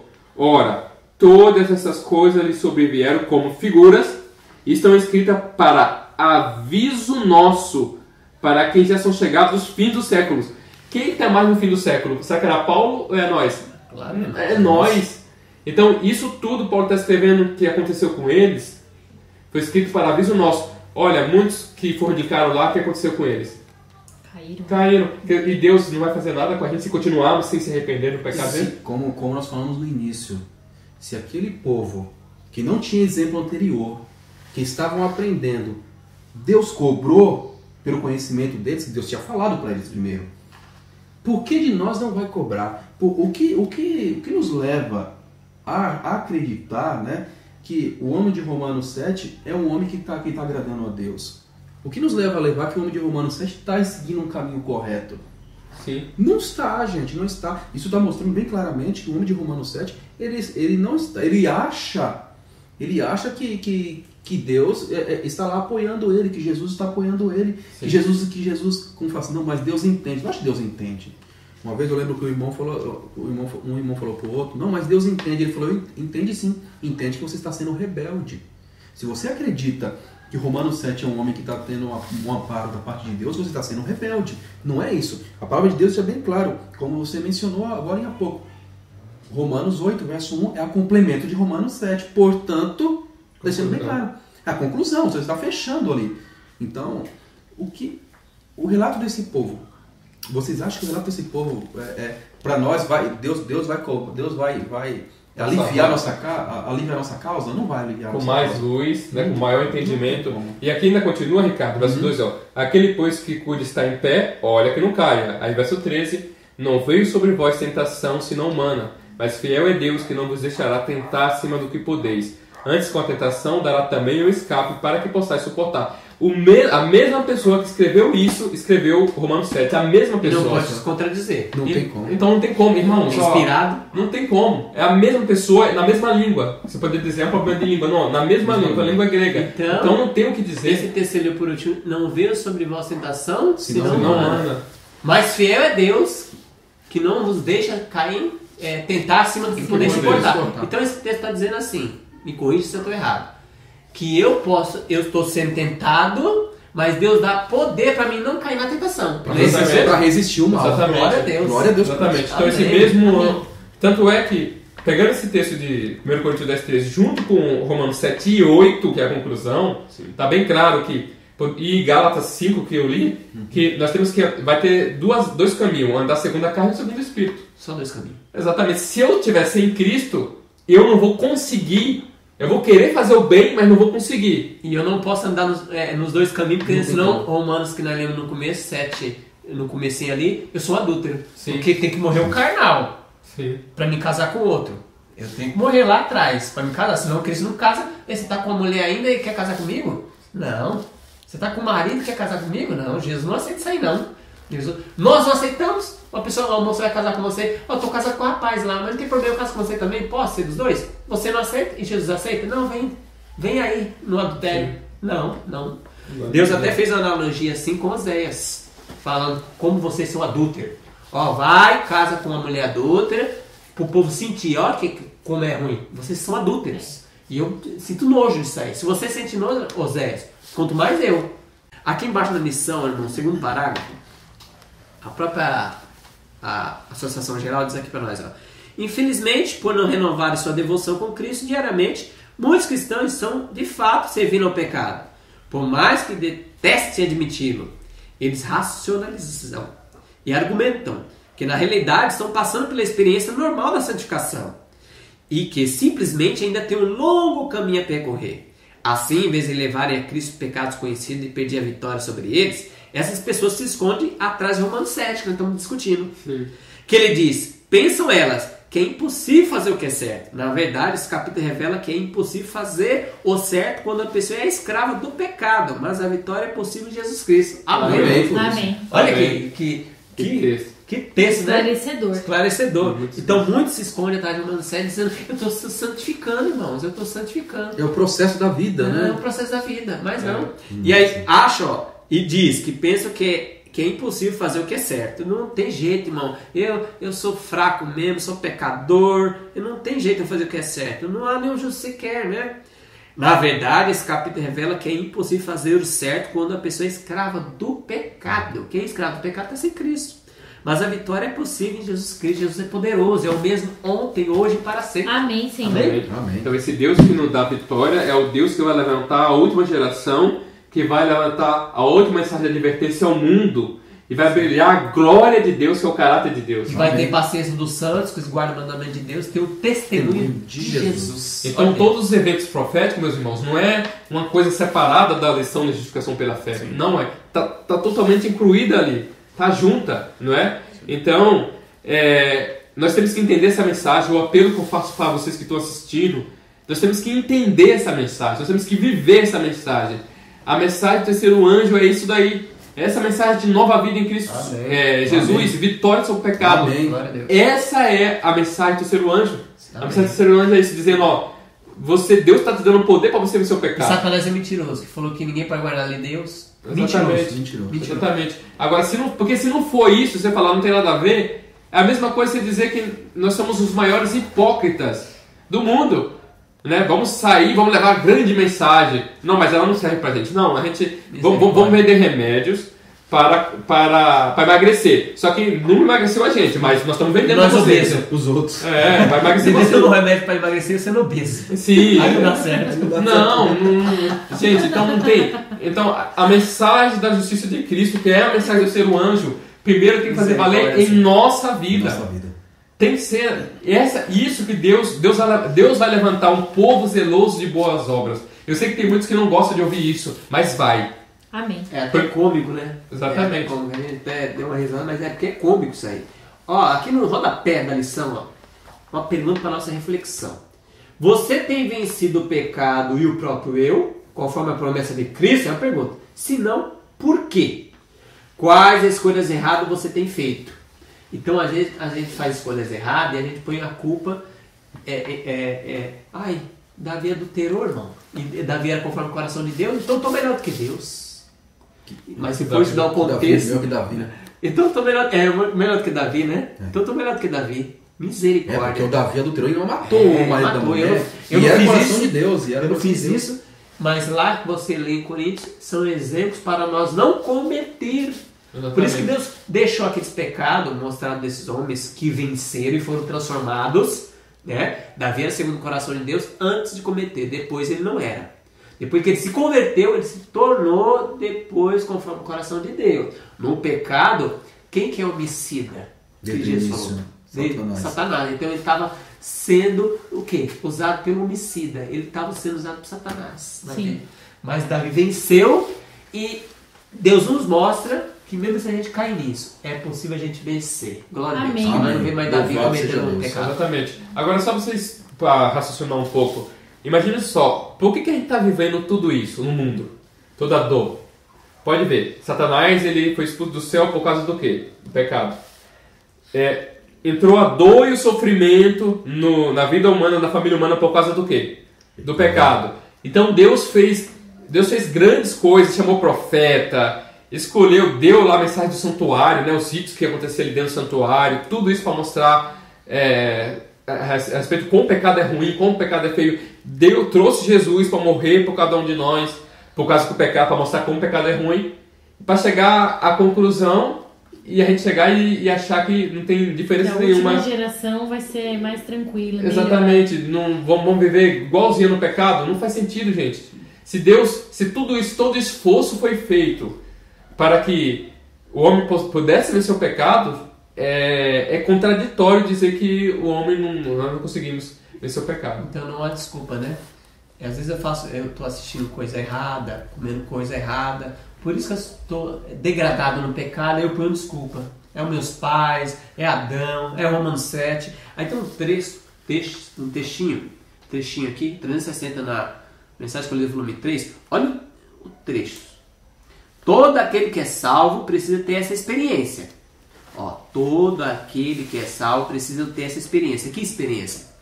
No dia do juízo. Não será defendido o procedimento do homem que reteve fraqueza e imperfeição da humanidade. Para ele não haverá lugar no céu. Vou ler essas duas linhas de novo. Todo aquele que é salvo precisa ter essa experiência. Qual a experiência no dia do juízo? Não será defendido o procedimento do homem que reteve a fraqueza e a imperfeição da humanidade. Aquela pessoa que andou na carne. Não vai ter isso aqui no dia do juízo. Será defendido esse procedimento, não. Para ele não haverá lugar no céu. Ele não pode desfrutar a perfeição dos santos na luz. Quem não tem, olha, presta atenção nesse texto. Primeiro tem que ter fé. Quem não tem suficiente fé em Cristo para crer que Ele pode livrar-nos de pecar, não tem a fé que lhe dará entrada no reino de Deus. Então, quem não tem fé que pode se livrar do pecado, também não vai poder ter fé para que dará entrada no reino de Deus. Está claramente aqui, mano. Lê 360 mensagem que eu li no volume 3. Não lê só essa página. Lê esse livro inteiro. Lê.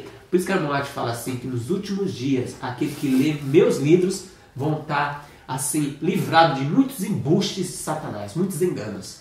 Porque Satanás vai dizer assim, irmão, nós vamos pecando até a volta de Jesus. Só que o Espírito Santo falou através do Senhor, quem não tem suficiente fé em Cristo para crer que Ele pode livrar de pecar, não tem fé que lhe dará entrada no reino de Deus. Isso aqui é uma paulada na cabeça da serpente.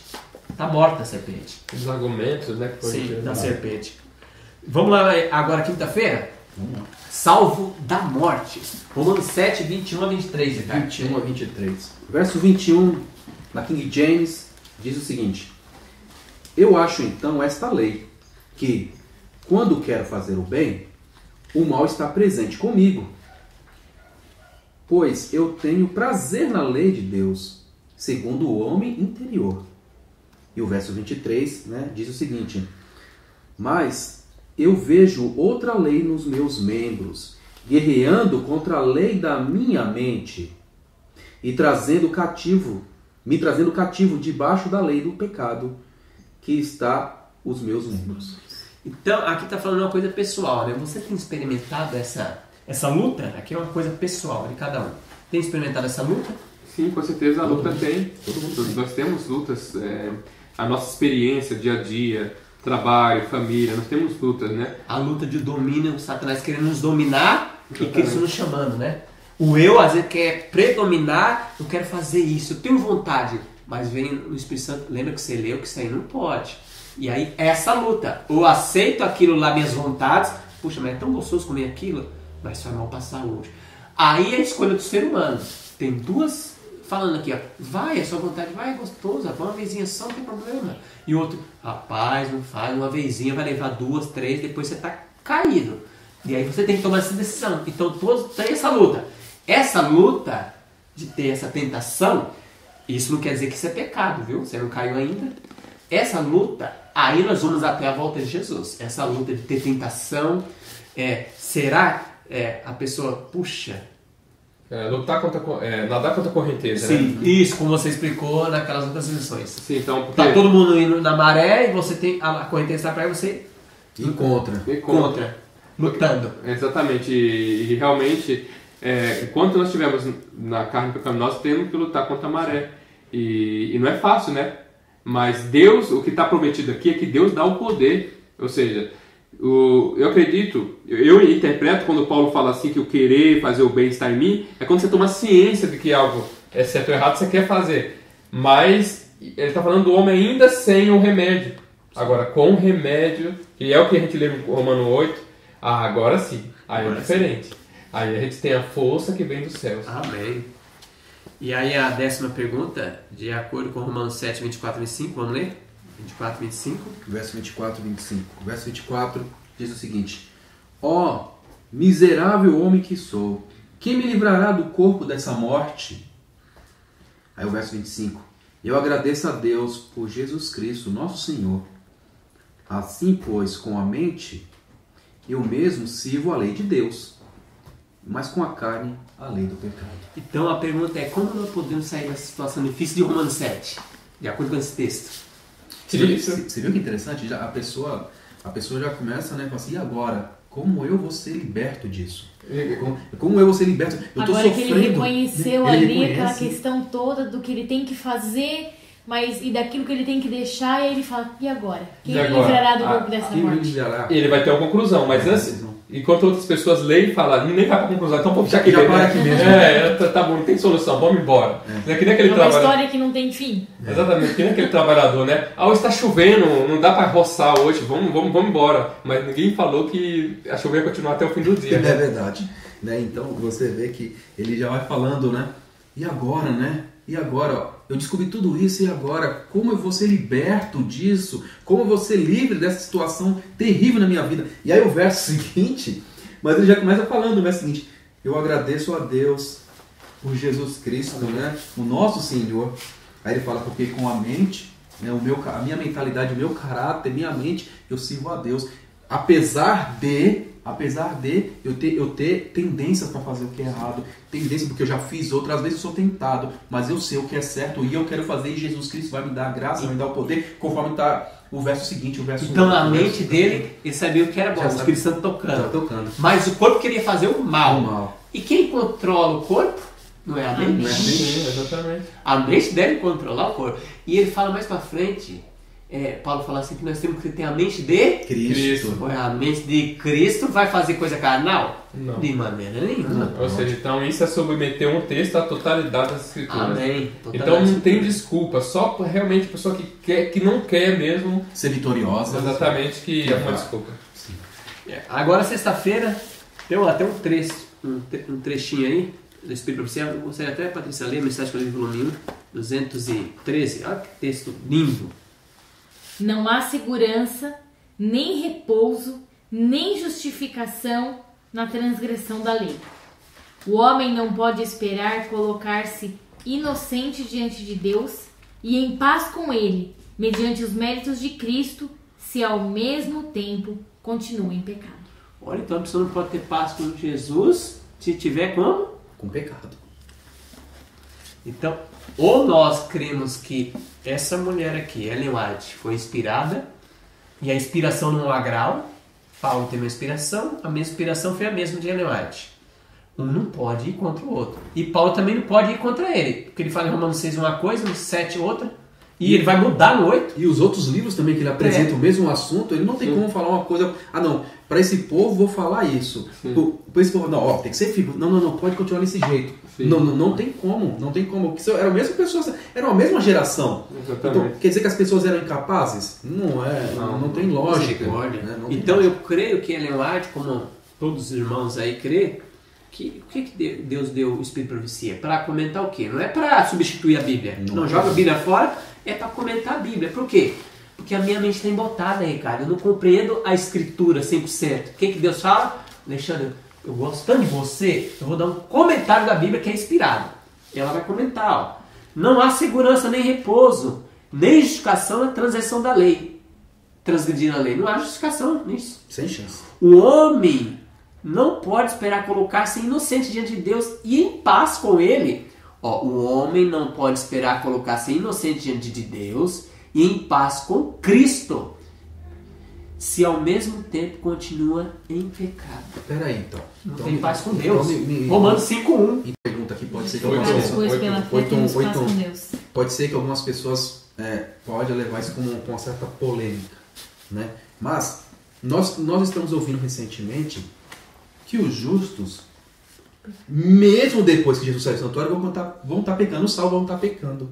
Mas espera aí, aqui fala que não tem condições de eu me apresentar diante de Deus naquele dia, mesmo com todo o poder que Cristo me deu, toda a sua graça, e eu escolher pecar. Espera aí. Tá confuso as coisas. E a gente ouve muitas pessoas falando. Não, o povo salvo vai estar pecando até Jesus voltar.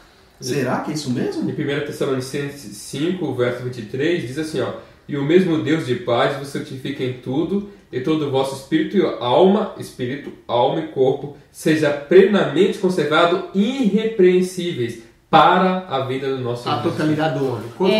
Um preparo, né? Preparo, irrepreensível, né? Ou seja, completo, integral, né? Ou seja, na integridade. Integridade do homem. Que Deus é fala capaz em tudo, né? de Santificação em tudo. Que E Deus aí vai Paulo fazer. ainda fala, corpo, alma e espírito, a totalidade do homem. Então aqui, ó, nesse trechinho que a Moed fala, o homem não pode esperar se colocar-se inocente diante de Deus e em paz com ele, mediante o mérito de Cristo, e ao mesmo tempo continua em pecado. Romanos 5:1, ó. Justificado, pois, mediante a fé, temos paz com Deus, por meio do nosso Senhor Jesus Cristo. Então, ter paz com Deus é não continuar Nessa vida. no pecado aqui, está escrito bem claro. Porque o pecado, como foi falado já, a primeira consequência maligna do pecado é que nos separa do Criador. Será que, como assim? Como que nós vamos estar junto com o Criador, mas ao mesmo tempo com algo que nos separa dele? Não faz sentido. Eu quero ler um trecho aqui, até para aquilo que o Ricardo citou, que alguns, às vezes como eu falo, às vezes ouve de alguém e aí fica replicando sem nem saber. Coitado, é inocente. E Deus, ainda nós somos no tempo da graça, a pessoa pode se converter, né? E fala, puxa, eu estava errado com essa ideia, olha, que coisa. Como muitos de nós, às vezes estava crendo numa coisa e depois percebemos, puxa, estou errado nesse pensamento, né? Nós temos, Deus dá o poder e a graça para nós se livrar desse pensamento mal que a gente cria e voltar para a verdade. Página 44, Conselho sobre Saúde. Ó. Olha, presta atenção nesse texto aqui. Ó. Estamos nos preparando para encontrar-nos com aquele que é acompanhado por uma comitiva de santos anjos. Há de aparecer na nuvem do céu. Nossa, adventista, né? Aquele que espera o advento de Cristo. Para dar aos fiéis e justos, o toque final da imortalidade. O toque final da imortalidade. Só um toque. Aí ela vai explicar isso aqui, ó. Quando ele vier, está até em maiúsculo, Jesus, não nos há de purificar de nossos pecados, remover de nós defeitos que há em nosso caráter, ou curar-nos da fraqueza do nosso temperamento, pessoa explosiva, brava e disposição. Se acaso essa obra houver se efetuada em nós, será totalmente antes daquela ocasião. Que ocasião? Está falando da volta de Jesus aqui. Sim, bem antes. Gente, não pode ir contra a lei do testemunho, Bíblia e Espírito e Profecia. Espírito e Profecia não é contra a Bíblia. Aí ela repete de novo, um monte de coisa. Quando o Senhor vier, os que são santos serão santos ainda.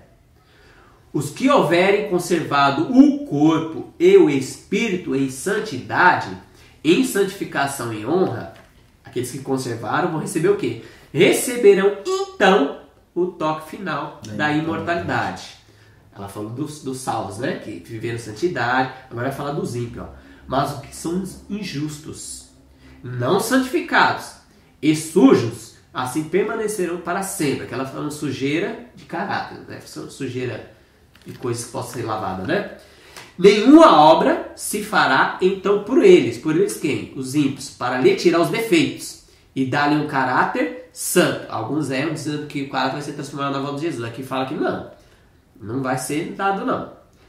Então o refinador, tá em maiúsculo, é Cristo, não se aceitará para prosseguir em seu processo de purificação. Jesus não vai fazer isso. E para remover os pecados e a corrupção. Não vai tirar pecado de ninguém na volta dele.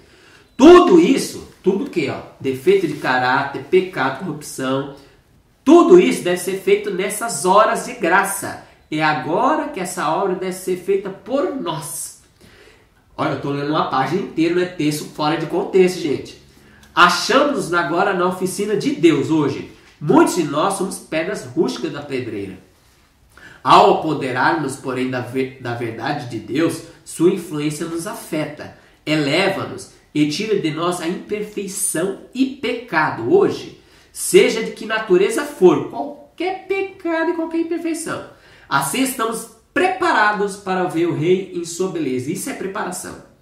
E unir-nos, afinal, com os puros anjos celestes no reino da glória. É aqui que esta obra tem que ser efetuada por nós. Aqui que nosso corpo e espírito devem ser habilitados para a imortalidade. Quem for contra isso é anátema. Não está claro, isso aqui é uma página inteira. Página 43, 44. É uma página inteira. Então está falando que só vamos receber, sabe o quê? O toque final da imortalidade. Se alguém tiver algum pecado, vai ficar de fora. E é possível em Cristo Jesus aqui, ela falou que é possível. Hoje, ela fala que hoje nós estamos na oficina de Deus. Por isso que Deus não dá aprovação, manda a pessoa irritada ficar junto com você, potar ou comigo, para que ver se a gente se irrita. Deus permite isso. Aí nós mantemos aquela mansidão, nós vamos vencendo degrau em degrau, porque nós estamos na oficina de Deus hoje.